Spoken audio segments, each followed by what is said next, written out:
My friends, the Iran war is just getting worse. April 3rd was a horrible day for the US Air Force. These are all the aircraft that were shot down by Iranian Air Defense within 24 hours. One F-15, two Black Hawk helicopters, one A-10 Warthog, as well as an F-16. I don't understand. We were told the war was won. They have no anti-aircraft equipment. And those are only the losses that we know of thanks to the OSINT community. Reality could be much worse. And you know it's an unmitigated disaster when CENTCOM remains suspiciously silent. Their last post was on April 3rd at 7 AM. Look, I made a video on the summary of US aerial losses in the war against Iran. And not even 3 days later I have to make another update. Look, I also need a break. Please stop losing aircraft. It's getting out of hands now. As we speak, a massive rescue operation is taking place to recover the second crew member of the F-15. US Army Special Forces are engaged in firefights with the Iranian militias. More info at the end of the video. Anyway, let's jump right in because I have to hit the gym.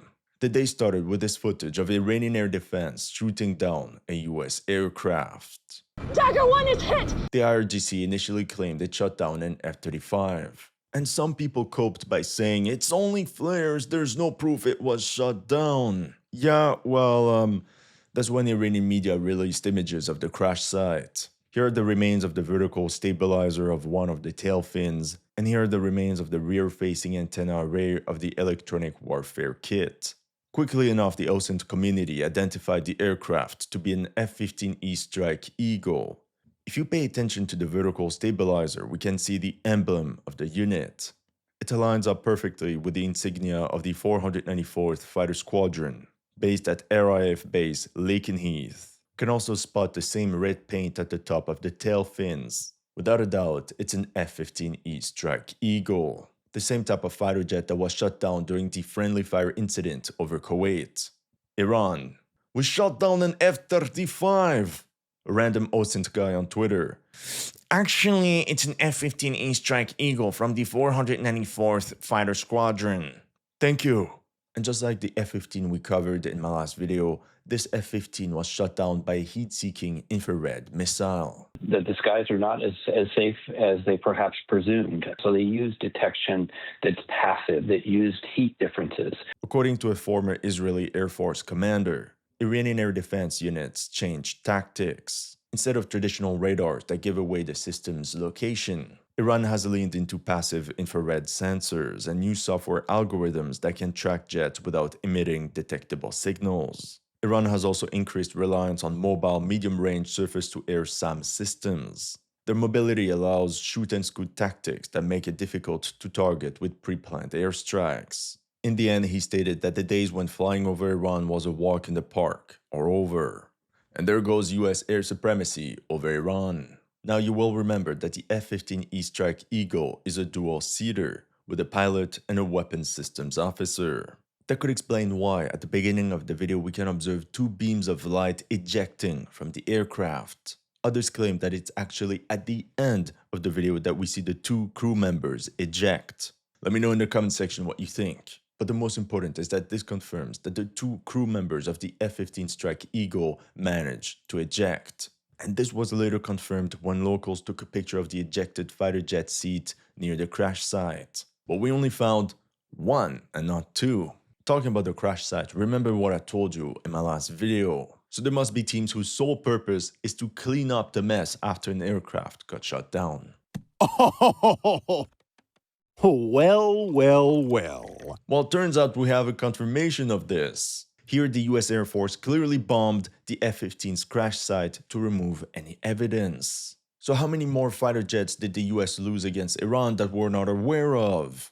Anyway, not only is this the first undeniable confirmation of a US fighter jet being shot down by Iran, with footage and debris on the ground, but it also means that two US airmen ejected over Iranian soil. As you can imagine, their capture would have provided Iran with a massive PR victory. And for that reason, CENTCOM immediately ordered a rescue mission. However, at the same time, It also publicly announced that the reports of an F-15 being shot down are false, saying that all US fighter jets are accounted for. If CENTCOM is lying about something so obvious, what else could they be hiding?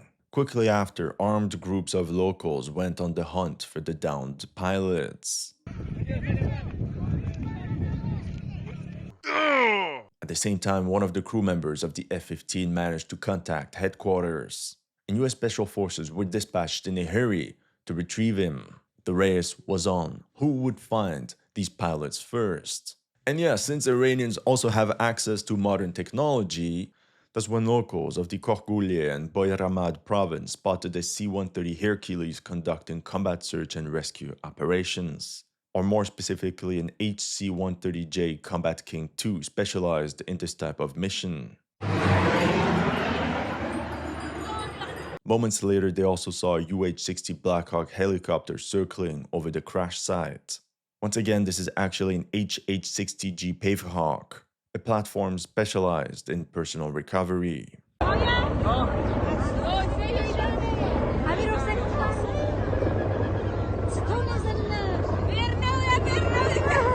This is followed by one of the helicopters flying just above ground, aiming to rescue any surviving pilots. All these videos were geolocated in southern Iran, 11 kilometers northwest of the town of Behbahan, and 50 kilometers from the Persian Gulf. So that would make an extraction extremely complicated. Now that I think about it, it makes sense for an F-15E Strike Eagle to be shot down near the Iraq-Iran border, since it's part of the same axis of attack as the 3 F-15Es that were shot down over Kuwait on March 1st.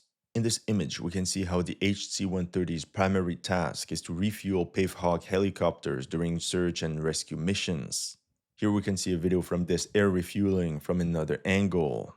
And in the same area, the locals also spotted an MQ-9 Reaper drone. These US aircraft can be lucky that nobody in this area was equipped with man-pads. In this unique video, we can observe Iranian police firing small arms at one of the Pavehawks searching for the downed F-15E. Actually, had this pickup truck been equipped with a heavy machine gun, it would have been over for the helicopter.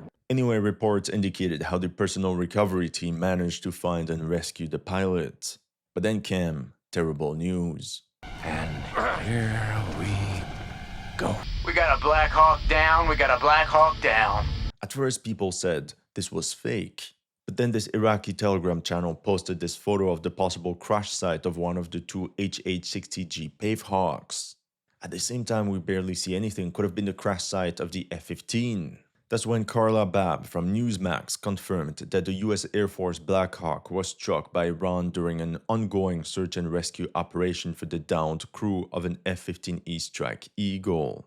After that, CBS reported that the helicopter carrying the recovered pilot was hit by small arms fire, wounding crew members of the helicopter on board. The US Air Force now had 2 crew members from the F-15, plus an entire rescue team from the helicopter to be rescued. This is the nightmare scenario, because a single loss is now cascading into multiple losses, and the cost of the rescue operation is now increasing tremendously. Then it got even worse. NBC reported 2 US helicopters that were involved in search and rescue of downed jet struck by fire. This would mean that within a couple hours only, the US Air Force lost 3 aircraft, an F-15E Strike Eagle, plus the 2 HH-60G Pavehawk helicopters deployed to rescue its crew. But then we always face the same gray area of semantics. We were told the helicopters received fire, but we don't know for sure what happened next. Now, according to the Washington Post, the 2 US search and rescue helicopters also were hit by Iranian fire that injured US personnel on board, though both aircraft have safely returned to their base. But in what state they returned to the base? I want to believe them, but I also remember how we were told that this was just a damaged aircraft. Now, before we wrap up this story about the F-15 and the rescue teams, it's important to know that at the exact same time as this crisis, people on Twitter noticed how a US Air Force platform circled repeatedly over the Persian Gulf. CENTCOM didn't say anything. Nothing to worry about, right? Right? Since CENTCOM remained silent, The Iranians just showed the receipts of a US A-10 Warthog tracked and shot down by Iranian Air Defense.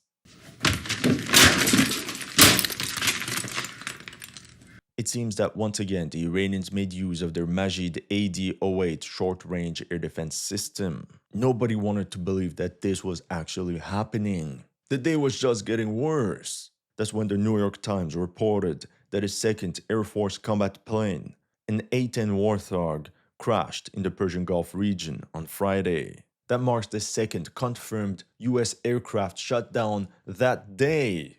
They have no anti-aircraft equipment. With possibly a total of 4 aircraft destroyed or damaged. Now once again, according to the Washington Post, the A-10 pilot navigated the damaged plane to Kuwaiti airspace before ejecting and was subsequently rescued. Hold on a second. That would mean the Warthog was shot down as part of the F-15's rescue mission. So what was the US Air Force looking for in the Persian Gulf near the UAE? So you see, there's something we're not being told here. And then Twitter's OSINT community intervened once again when they found out that the US F-16 CJ Fighting Falcon flying over the Iraqi border sent a signal for an emergency landing. Could be a simple mechanical malfunction, maybe the laundry just caught fire, or it was damaged by Iranian Air Defense. That would mark the 5th US aircraft that was destroyed or forced to land that day. And like I said, maybe there are even more losses that we're not aware of. Now back to the F-15. Towards the end of the day, we were told the helicopter crews are accounted for and safe, as well as the pilot of the F-15. According to Israeli media N12, the weapons system officer survived the ejection and made contact. However, by April 3rd, 11 p.m. Eastern Time, NBC declared that the fate of the second pilot was not immediately clear. And by the morning of the 4th of April, the BBC wrote that the search for missing US airmen continues. As of now, it's unlikely that the missing crew member has been captured by the Iranians. In that case, we would have known about it. Now, if the weapons system officer is still alive, we can believe he's armed with a GAU-5A aircrew self-defense weapon, a compact 5.56 platform engineered for a downed US Air Force aircrew. Stowed within the ejection seat survival kit, it can be rapidly assembled to provide immediate defensive capability in a hostile environment. If he makes it out alive and is rescued, 100% Hollywood is gonna make a movie about it. But instead of being chased after children and some goats, he's gonna face hundreds of Iranian special forces. Ironically, it might be the case. According to the latest news, the weapons system officer was located and rescued. Allegedly, A-10 Warthogs and F-35s of the US Air Force, together with at least one HC-130J and two HH-60Ws, are present at the site. Reportedly, heavy clashes are taking place between US Army Special Forces and Iranian militias in the area of Mount Melas and the Rig Mountains. I'll keep you updated, that's all we know at the moment. But you know what? I'm not even done. Because on April 3rd, Military Magazine reported that footage from Iran has confirmed the shootdown of a 17th US Air Force MQ-9 Reaper drone. This means an additional 5 compared to what I told you last video. This is equivalent to 13% of the Air Force's MQ-9 Reaper fleet.